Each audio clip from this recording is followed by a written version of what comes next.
Oke guys, assalamualaikum warahmatullahi wabarakatuh. Kembali lagi bersama saya Stephen Abung.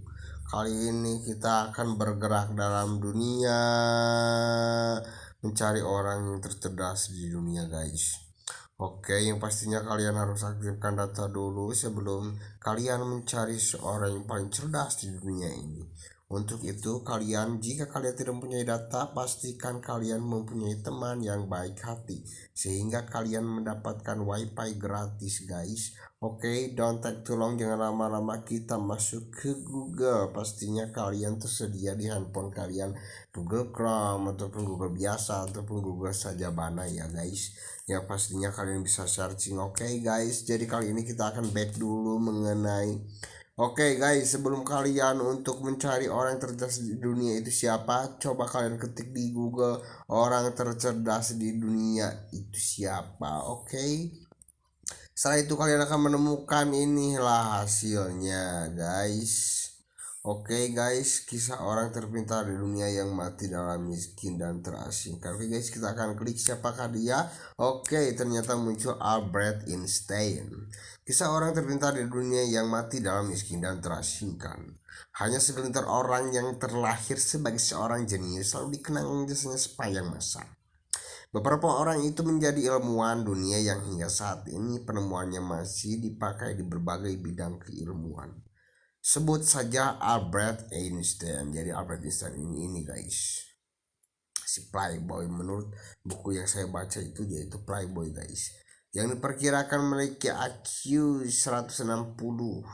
Kemudian ada Isaac Newton yang disebut punya IQ 190 dan Mark Zuckerberg pemilik media sosial Facebook yang katanya ber-IQ 152. Orang-orang ini dikenal sebagai jenius di seluruh dunia guys. Namun, tahukah kamu bahwa ada seorang jenius lain yang pernah hidup dengan IQ sekitar 250 sampai 300. Wow, so amazing guys. Jadi 2 kali lipat mungkin dari Albert Einstein. Ia adalah William James Sidis, orang terpintar yang pernah hidup di dunia dengan IQ mencapai 260 guys. Wow, menakjubkan sekali guys. Dia adalah anak ajaib dan ahli matematika yang luar biasa. Namun kita ketahui kalian pasti tidak terlalu suka dengan matematika.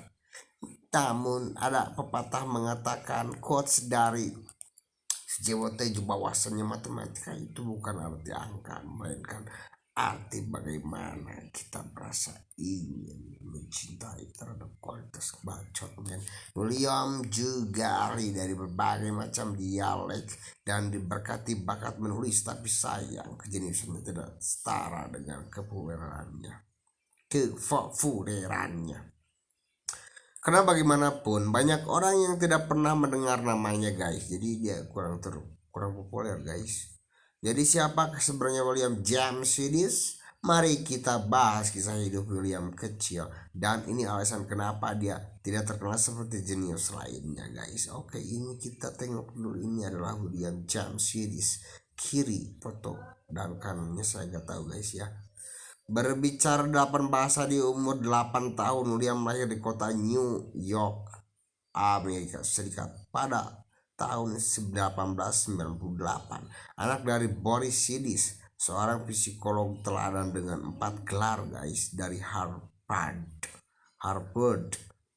Kejeniusan yang dimiliki William tak lain diturunkan dari orang tuanya sejak kecil. Jadi mana keturunan sih? William mau CST, mau CSK luhur, CSK handal.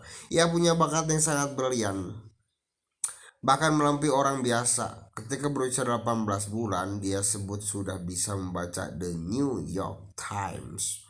Saat menginjak umur 8 tahun, dia mempelajari secara otodidak bahasa Latin, Yunani, Prancis, Rusia, Jerman, Ibrani, Turki, dan Armenia. Selain 8 bahasa yang dipelajari, dia juga menciptakan bahasanya sendiri yang disebut sebagai very good. Menjadi pelajar termuda di Harvard karena terpintarannya, ayahnya mencoba mendaftarkan William ke Harvard ketika dia berumur 9 tahun. Anjing maju guys. 2 tahun kemudian institut menerima William sebagai orang termuda yang terdaftar di Harvard pada tahun 1909. Sangat bareto sekali guys.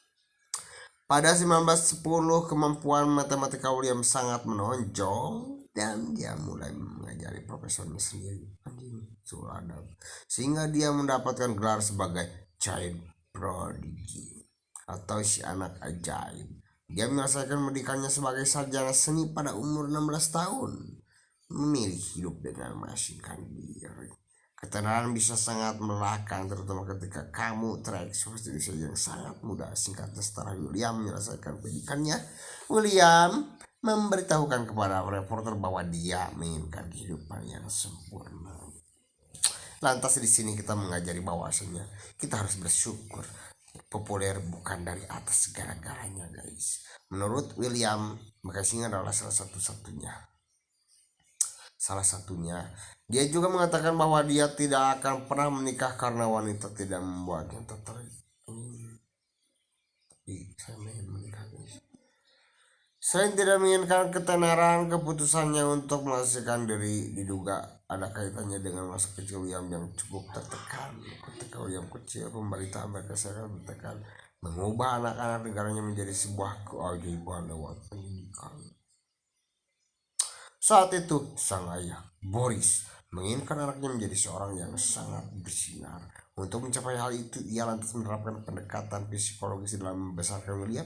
William kecil memang menikmati cara belajar yang digagas ayahnya. Namun pemikiran itu berubah saat dia menginjak dewasa dan menyalahkan ayahnya. Bahkan saat Boris meninggal pada 1923, William dilaporkan menolak menghadiri pemakamannya. Dijatuhi hukuman 18 bulan penjara. Seperti kebanyakan jenius lainnya, William tetap menjaga identitasnya agar tidak diketahui banyak orang. Dia bekerja sebagai pemateri dengan bayar rendah. Akan tapi dia tetap saja dikenali oleh orang-orang hingga membuatnya tidak punya pilihan lain untuk mengganti pekerjaannya. Di tahun 1924, reporter menemukan bahwa dia hanya menghasilkan uang sebesar 20 dolar Amerika Serikat atau setara rupiahnya 399.000 per minggu. Lumayan, guys. Kita tahu mana itu. Setelah itu Liam menulis beberapa buku menggunakan nama samaran yang berbeda-beda. Dia adalah seorang sosialis yang sangat menentang terhadap Perang Dunia I. Faktanya, William ditangkap pada 1919 dikarenakan demonstrasi yang berujung ricuh di Boston, di mana dia dijatuhi hukuman 18 bulan penjara. Jadi ternyata aktivis, guys, bekas aktivis. Orang tuanya lantas mendapati William dan mengeluarkan dia dari penjara. William kemudian dikurung di sanitarium selama 2 tahun. Kematian yang malang di usia 46 tahun. William menghabiskan hidup dengan miskin dan kesepian, terasingkan dari keluarga. Ia bekerja sebagai operator mesin dan mengerjakan pekerjaan kecil untuk memenuhi kebutuhan hidup. Orang yang bisa mengubah dunia itu akhirnya mati di usia 46 tahun karena menderita pendarahan otak di tahun 1944. Yang menarik, ayahnya pun meninggal dengan keadaan yang sama. Subhanallah sekali, guys. Jadi kita ketahui di sini bahwasanya di dunia itu bukan segalanya, bukan dari akhir sebuah cerita, namun akhir dari sebuah perjalanan di dunia. Tapi perjalanan masih dilanjut, guys, setelah kematian. Oke, thank you so much for watching. Don't miss it for subscribe, like, comment di channel kita. Terima kasih. Wassalamualaikum warahmatullahi wabarakatuh.